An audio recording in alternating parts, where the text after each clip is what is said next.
Every great heist movie starts with assembling the team. Your customer implementation shouldn't be any different.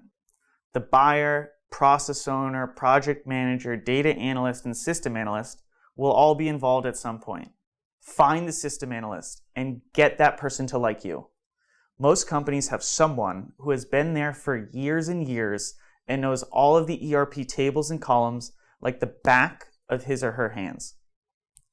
When deadlines are looming, I've emailed this person at all hours of the day and night with specific questions about the data types or label mappings.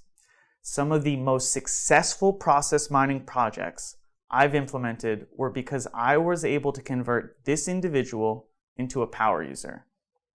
Bottom line, get to know the ERP expert early. Find out their personal pain points and gift them a feature of the EMS that helps them out. Send their boss thank you notes, praising them whenever they do help out. After all, without their help, your analyses will never get off the ground.